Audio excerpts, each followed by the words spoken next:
14 अप्रैल को प्रधानमंत्री नरेंद्र मोदी हिसार एयरपोर्ट का उद्घाटन करने जा रहे हैं और इस एयरपोर्ट को लेकर कांग्रेस पार्टी सवाल खड़े कर रही है। इन सभी मामलों को लेकर भारतीय जनता पार्टी के हरियाणा बीजेपी के अध्यक्ष मोहन लाल बडोली से बात की हमारे असिस्टेंट एडिटर ललित नारायण कांडपाल ने।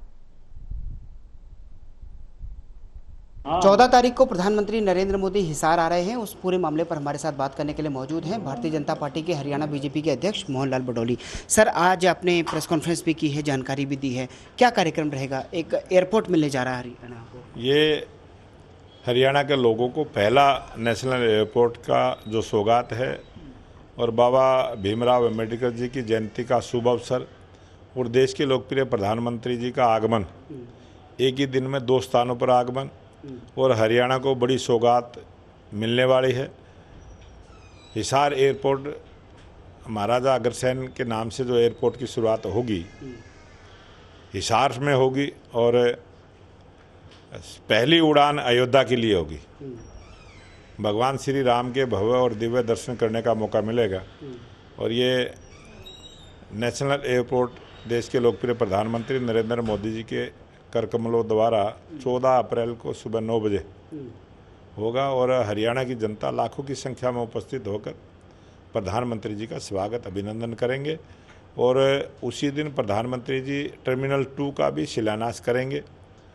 उसके बाद 11 बजे यमुनानगर में एक 800 मेगावाट का बिजली का यूनिट की भी आधारशिला रखेंगे और हरियाणा की जनता वहाँ स्वागत करेगी और 14 अप्रैल को बहुत कुछ और भी देश के प्रधानमंत्री नरेंद्र मोदी जी देकर जाने वाले। कांग्रेस पार्टी सवाल उठा रही है एयरपोर्ट को लेकर, वो कह रही है वादा तो कुछ और ही हुआ था। ये किससे उनका वादा हुआ था? ये इस प्रकार के अनाप शनाप वो एक झूठ बोलने का काम कांग्रेस के नेता करते हैं। किसने उनसे वादा किया था, किसने उनको डिमांड दी थी, वो तो पहले उन सब चीज़ों को रखें कि कौन सी सरकार को डिमांड उन्होंने दी थी, क्या उन्होंने किसने आश्वासन दिया था।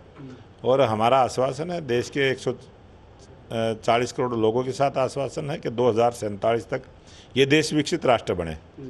विकसित भारत और विकसित हरियाणा, नॉन स्टॉप हरियाणा में विकास के काम हो, इस काम में लगे हैं और हरियाणा प्रदेश का भारतीय जनता पार्टी के सभी कार्यकर्ता 10 से 11 और 12 3 दिन तक गांव चलो बस्ती चलो अभियान चलेगा और देश के प्रधानमंत्री नरेंद्र मोदी जी का जो आगमन है उसके लिए हम सीधा जनता से न्योता देने का काम करेंगे। एक प्रदेश अध्यक्ष की ताजपोशी का सभी इंतजार कर रहे हैं। माना जा रहा है कि आप एक बार फिर से प्रदेश अध्यक्ष बन सकते हैं। कब वो शुभ अवसर आने वाला है? ये जब भी संगठन का निर्णय होगा, जब ये काम होगा और 13 प्रांतों में अब तक हमारे भारतीय जनता पार्टी के प्रदेश अध्यक्षों की नियुक्ति हुई है। आने वाले समय में भी बाकी के जो बचे उन सब की नियुक्ति आने वाले समय में होगी। आप एक बार फिर से तैयार हैं कमान लेने के लिए? भारतीय जनता पार्टी के बहुत सारे कार्यकर्ता तैयार हैं, जिसको भी वो जिम्मेवारी मिलेगी वो अपनी जिम्मेवारी निभाने का काम करेगा। हमसे बात करने के लिए बहुत बहुत शुक्रिया।